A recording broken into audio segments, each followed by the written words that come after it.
प्रधानमंत्री नरेंद्र मोदी ने हाल ही में लाल किले की प्राचीर से वन नेशन, वन इलेक्शन की अवधारणा का जिक्र किया, जो भारतीय राजनीति में एक महत्वपूर्ण चर्चा का विषय बन चुका है। यह विचार पीएम मोदी के द्वारा मार्च में प्रस्तुत किया गया था और हाल ही में मोदी सरकार 3.0 के 100 दिन पूरे होने पर यह चर्चा और तेज हो गई है। देश के राजनीतिक दलों से आग्रह करते हुए प्रधानमंत्री ने कहा कि भारत की प्रगति के लिए और देश के संसाधनों के अधिकतम उपयोग के लिए वन नेशन, वन इलेक्शन के सपने को साकार करने के लिए सभी को आगे आना चाहिए। यह वादा भाजपा के घोषणा पत्र में शामिल था और अब यह मुद्दा चर्चा में है, खासकर तब जब मोदी सरकार के तीसरे कार्यकाल के 100 दिन पूरे हुए हैं। पूर्व राष्ट्रपति रामनाथ कोविंद की अध्यक्षता में बनी कमेटी ने 14 मार्च को अपनी रिपोर्ट प्रस्तुत की थी, जिसमें सुझाव दिया गया था कि सभी राज्य विधानसभाओं का कार्यकाल अगले लोकसभा चुनाव यानी 2029 तक बढ़ाया जाए। रिपोर्ट में यह भी उल्लेख किया गया था कि हंग असेंबली या नो कॉन्फिडेंस मोशन की स्थिति में बाकी 5 साल के कार्यकाल के लिए नए चुनाव कराए जा सकते हैं। रिपोर्ट के अनुसार पहले चरण में लोकसभा और विधानसभा चुनाव एक साथ होंगे, जबकि दूसरे चरण में 100 दिनों के भीतर स्थानीय निकाय चुनाव कराए जाएंगे।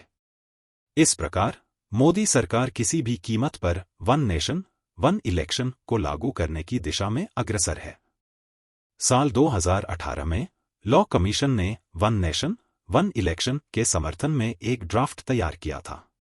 इसमें कई तर्क दिए गए थे। 1. चुनाव मोड से देश को मुक्त करना। 2. पैसे और संसाधनों की बचत। 3.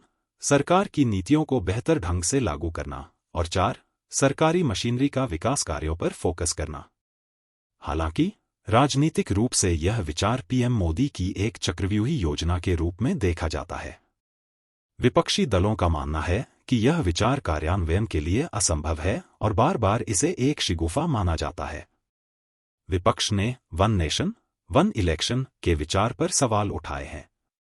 उनका कहना है कि जब 4 राज्यों के चुनाव एक साथ नहीं कराए जा सकते, तो पूरे देश में एक साथ चुनाव कैसे संभव होगा।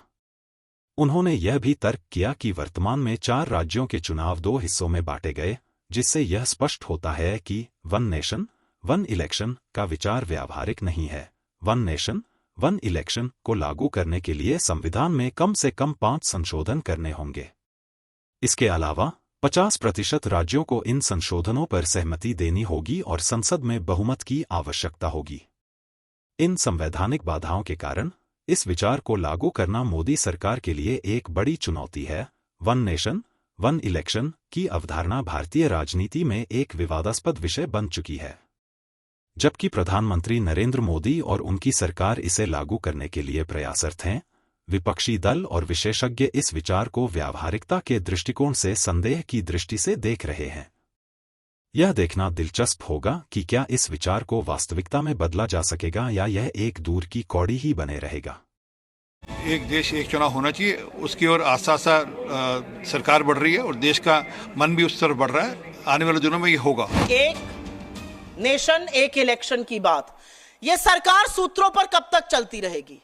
सरकार के अधिकृत व्यक्ति इस बारे में क्यों नहीं बात करते हैं? सरकार कोई ड्राफ्ट क्यों नहीं पेश करती है? सरकार ऑल पार्टी मीटिंग क्यों नहीं बुलाती है? असलियत यह है कि तमाम ऐसी विधानसभाएं हैं जिनको आप भंग नहीं कर सकते हैं। असलियत यह है कि शगुफा बार बार छोड़ा जाता है। देखिए, ये बहुत दिन से हम लोग सुन रहे हैं और अभी जब 4 राज्यों का चुनाव था तो उसको 2 हिस्से में बांटा गया। तो इससे ये जाहिर होता है कि जो 4 राज्यों का चुनाव एक साथ नहीं करा सकते, वो एक नेशन और एक चुनाव कराएंगे आगे भविष्य में, ऐसी उम्मीद नहीं है। ये लोग 4 राज्यों का चुनाव एक साथ नहीं ले सकते, तो क्या वन नेशन और वन इलेक्शन की बात करें? ये लोग हमारे महाराष्ट्र की 14 महानगर पालिका के चुनाव नहीं ले सकते।